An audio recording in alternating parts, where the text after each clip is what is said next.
matigas ang preno mga idol. Sa na-check natin yung pinaka booster. Ayan, booster o hydrobox mga idol, papalitan natin yan.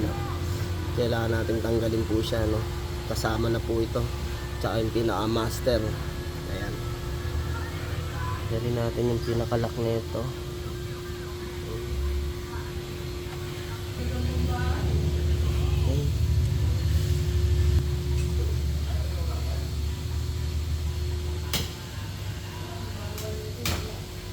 Yan, tanggalin natin yung mga connection. So itong dalawa na tuluwagan natin yung copper tube. Yan mga idol, tinanggal lang natin yung socket para hindi naman siya magalaw. Higugutin nyo na lang din po ito, no? Ayun, nakasuksok lang naman po yan yan. Gamit tayo ng size 13 para dito sa ating hydrobox or master. Ayan.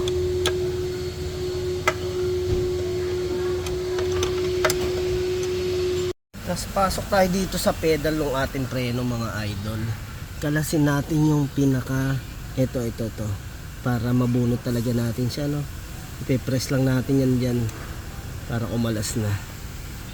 Yeah. Bubunutin na po natin yan dun sa labas.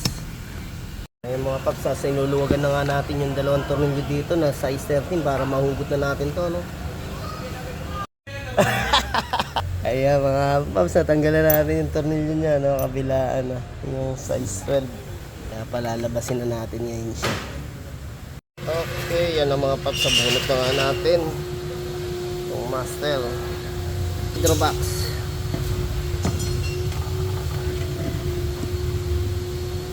Yan ang papalit natin mga paps. Okay mga paps, ikabit na natin tong ating surplus na brake brake booster. Isalpak na nga po natin tong ating booster, ano, tsaka natin lalagay na tong tornilyo mahaba. Ay mga paps, nagka-problema tayo dito sa butas, no? Malaking butas na ito, tapos maliit yung fittings. Kaya ang gagawin natin, pagpapalitin na lang natin master kasi nagloloko naman sa kanya is hydrobox. Ayan, mga idol, ito na yung ating master na ipapalit.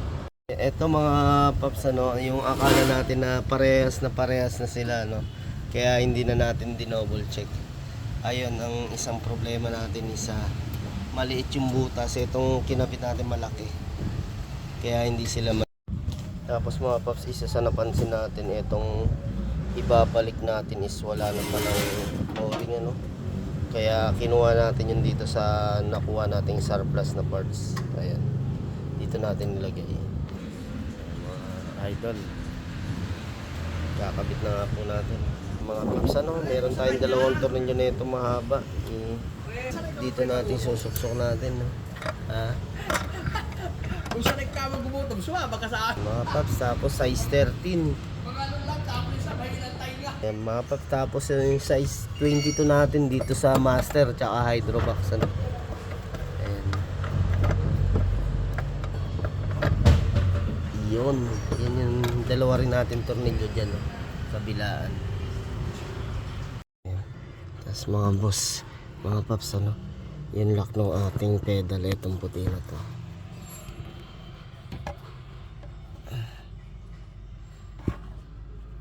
Nasa na nga ba?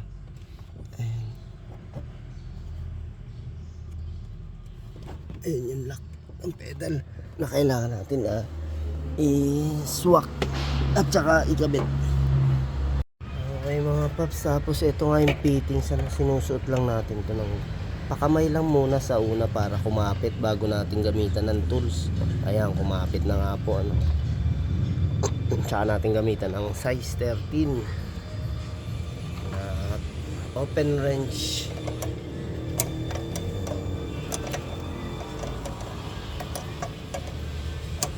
Ayun, okay. Ganun lang mga idol, ano. Saktong higpit lang po.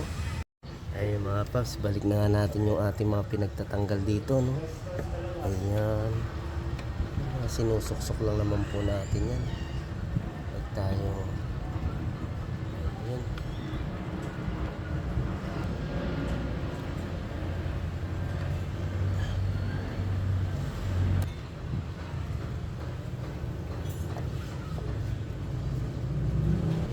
naman tayo malilito rito mga paps, ano, kung ano, kasi may ano naman siya, may guide para pumasok.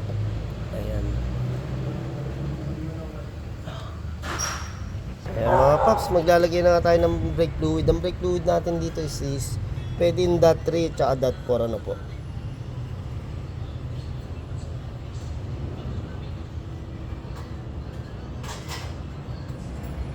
Ayan mga paps, susubukan natin yung preno, ano po. Tapos may isa pa tayo ayusin dito, yung check engine. Ayan, naka check engine po kasi yun.